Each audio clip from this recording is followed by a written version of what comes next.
And they have the audacity to want to lie to the world. In the middle of nowhere.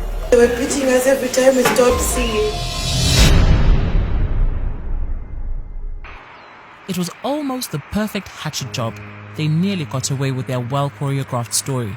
However, a hot dog, chicken and chips is what sold them out. Now Joanna Mamombe, Cecilia Chimbiri and Netsai Marova regret how a stopover at a fast food shop exposed their deception. Wednesday, May 13th, 2020, seemed just like any other day under Zimbabwe's COVID-19 lockdown. Most businesses in the capital Harare were open after weeks of tight regulations to control the disease, and citizens were slowly finding their feet under a new normal. Suddenly, shocking news shook the country that afternoon. 3 opposition MDC Alliance youth leaders had reportedly been arrested for demonstrating against the Zimbabwe government. Moments later, more news suggested the 3, Cecilia Chimbiri, Joanna Mamombe and Netsai Marova, had been abducted. The MDC Alliance seemed livid. Its leadership laid the blame squarely on government and vented apparent anger through social media. As dusk approached, the mystery deepened. There was absolutely no sign of the 3 young women. Their mobile phones remained unreachable. No one seemed to know their whereabouts. Where were they? Could something terrible have happened to them? And was the Zimbabwe government really behind their disappearance as the opposition alleged? These questions continued to linger well after nightfall, but no one seemed to have answers. Day 2, still no sign of Cecilia, Joanna and Netsai in the morning. Some MDC Alliance activists continued to blame authorities in Zimbabwe, and a few foreign agencies appeared to believe them.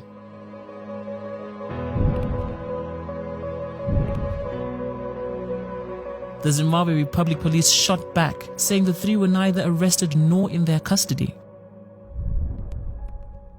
Afternoon came and there was no word from the 3 young women.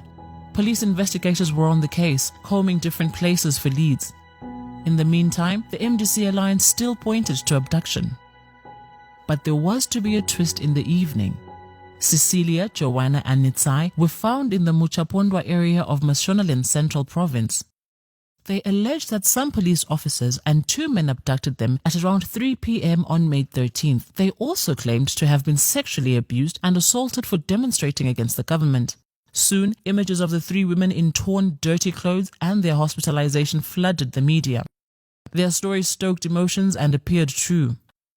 However, a few days later, investigators unearthed vital evidence to prove that the whole story was nothing but a hoax. Investigators started by interviewing residents and business owners in Warren Park suburb, the scene of the demonstration and where Cecilia, Joanna and Netsai were last seen. No meaningful leads were established. After days on the lookout, there was finally a breakthrough in the investigation. Detective Charles Makura's team decided to trace the women's movements using cellular phone tracking technology. The technology determines the geographic location of a particular user in real time. It has been used to solve crime globally, and the telecommunications experts validate its accuracy. In official statements, the 3 claimed to have been arrested at a police roadblock along Samora Machel Avenue while on their way into the central business district after buying groceries at Marimba Shopping Center. However, the cellular tracking technology, CCTV footage and photographs show evidence to the contrary. It was established that the 3 women were at the demonstration in Warren Park and not at Marimba Shopping Center as they claimed. Combining this technology and CCTV footage, investigators established the exact route that the young politicians took after the demo. According to data gathered, they used Westwood Road, which separates Westwood and Kambuzuma suburbs. Their vehicle, driven by Joanna, turned left into Kambuzuma Road and headed towards the Workington industrial area. The women were eventually on Coventry Road and then onto Rotten Row Avenue. Data shows that they drove to Fidelity Life Towers on Raleigh Street. Fidelity Life Towers houses the Counseling Services Unit, which is owned by the Zimbabwe Doctors for Human Rights, a critic of the Zimbabwe government. CCTV footage from nearby buildings shows their silver Mercedes-Benz vehicle, registration number AFE 9222, outside Fidelity Life Towers at 13:43 hours. From Fidelity Life Towers, Joanna, Cecilia and Nitsai's movements were detected in the copy area. Cecilia noticed her uncle drive past their vehicle and called him on his mobile phone immediately. The Mercedes-Benz then made a U-turn and they met the uncle at the corner of Coventry and Rotten Row roads. The uncle later confirmed to investigators that he met Cecilia and company at around 13:55 hours. Afterwards, the three headed to Old Mutual Building along 3rd Street in the Central Business District. Their vehicle is captured on CCTV cameras just after 1400 hours. Curiously, MDC Alliance leader Nelson Chamisa has an office in the Advocates' Chambers at Old Mutual Building. After their 3rd Street stopover, the tracking technology places them at the corner of Baines Avenue and 6th Street. Moments later, they were on Golden Stairs Road in the Ashbrittle area before making a U-turn and heading to Belgravia suburb. At 14:55 hours, Joanna told her lawyer Jeremiah Bamu via WhatsApp text that she had been arrested. Bamu responds promptly asking whether she was at the Harare Central Police Station's Law and Order Department. There was no reply from Joanna. Nearly an hour later, Bamu asks, "How many are you?" And again, Joanna did not reply. At 16:24, he communicated that he was failing to locate Joanna and her colleagues. At 17:34, Bamu sent his final text to Joanna, stating his intention to file a missing persons report. He later shared the messages with investigators.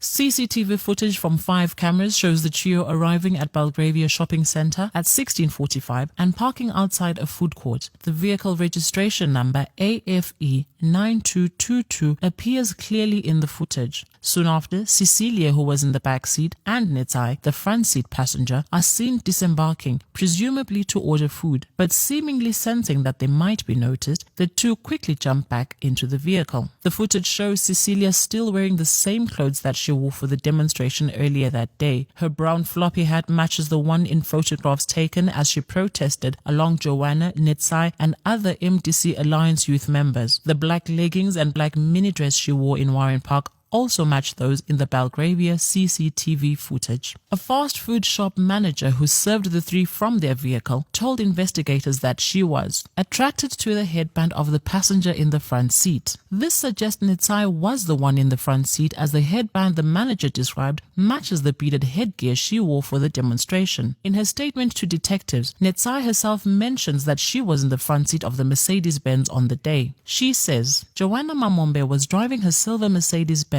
and I occupied the front passenger seat."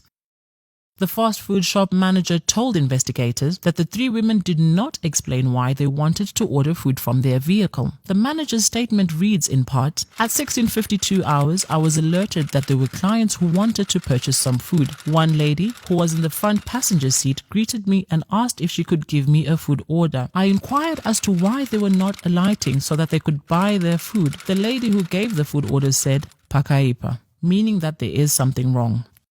The women ordered a hot dog, 4 chicken wings, 2 other portions of chicken, French fries and drinks. Nitsai tendered $10 and the manager took roughly 10 minutes to process the order and deliver it. Their vehicle pulled out almost immediately afterwards.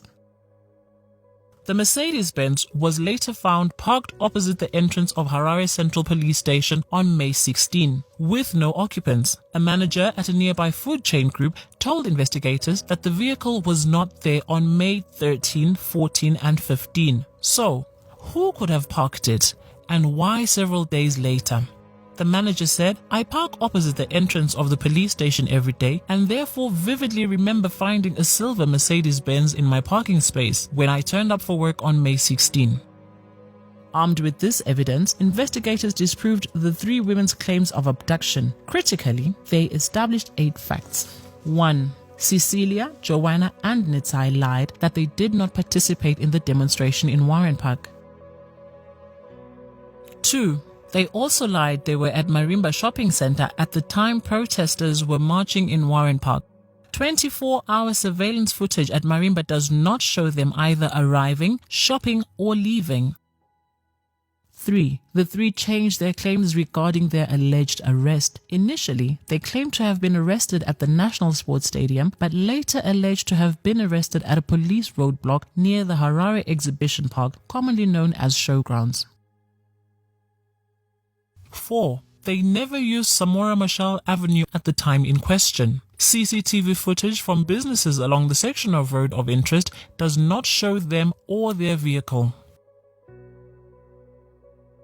5. The three claim to have been arrested between 2 p.m. and 3 p.m. However, data from cellular tracking technology shows they were elsewhere at that particular time.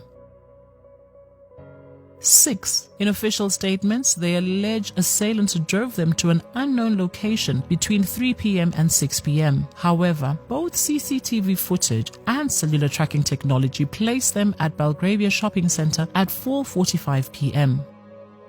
7. Cecilia's mother hails from Uchapondwa, the same place where the three politicians re-emerged on May 14th. The sheer coincidence was curious. 8. The vehicle was parked opposite Harare Central Police Station on May 16th and not May 13th as the women claim. But to eliminate any doubt, detectives dug up evidence on the three women's internet activity on May 13th, 2020. Web data shows that all three blocked incoming calls on their cell phones but kept the mobile data function operational. Joanna Mamombe was online until after 9 p.m. on the day she was allegedly abducted. An empty cell phone package was later discovered in their vehicle, suggesting that they used that new phone for their web activity. Investigators also came across the three women's regular cell phones in the Mercedes-Benz, but the new phone was nowhere to be found. Their original handsets were found under a bag in the footwell behind the driver's seat. Empty fast food packaging was also discovered in the vehicle. As detectives searched for more clues, the MDC Alliance continued with its abduction allegation. Kusanganisira kuyamwa minyatso yawo, kusanganisira kukangwa futi, kuburikidza nekwanozvibatsira nako, kusanganisira kuzvindikitwa usiku hwese, pasi petsoka nekumakumbo, vachichekwa nereza kumusana, vamwe vatogoni kana kurara. Reports by doctors who examined them in hospital show no evidence of physical abuse. All three did not have bruises, despite claiming that their alleged abductors pushed them out of a moving vehicle. Netsai in particular alleges that either a broken bottle or razor blade was used to cut her on the back, but photographs taken by medical examiners do not show any cuts or bruises on her back. Cecilia also claimed their alleged captors sodomized her using a rifle. However, medical records again show evidence to the contrary. Her anal passage was intact, suggesting there was no molestation. The anal passage starts at the bottom of the rectum, which is the last portion of the large intestine. The opening of the passage, known as the anus, is 2 to 3 inches long and has 2 sphincter muscles. And rifles come in various shapes and sizes, and the type commonly used by military or paramilitary operators globally is the AK-47. Its front end comprises an iron sight post, a muzzle brake, and barrel. If an AK-47 rifle were violently thrust into one's anal passage, the muzzle brake would ordinarily have torn perianal tissue. The iron sight post would have followed through with more damage given its size of 2 centimeters. In addition, both internal and external sphincters would have been torn extensively, causing the victim tremendous pain and inability to walk or sit properly for days. It is critical to note that the tests and examination of the three young women was done in the presence of independent doctors. What is more critical is the outcome of that examination. 1, it was established from the reports that we got from the doctors that these women were not bruised in any way. It was also established that they did not have any signs of physical harm on their bodies. This documentary was produced without prejudice to the law, but only aims to set the record straight. Several questions remain. For what particular reason would the Zimbabwe government target Cecilia, Joanna and Netsai? Do the three really threaten the bigger scheme of things in Zimbabwe? And who stands to benefit from their abduction allegations, which have attracted apparent condemnation and vilification of authorities in Zimbabwe by foreign embassies and agencies? This was all for the international community to vilify Zimbabwe.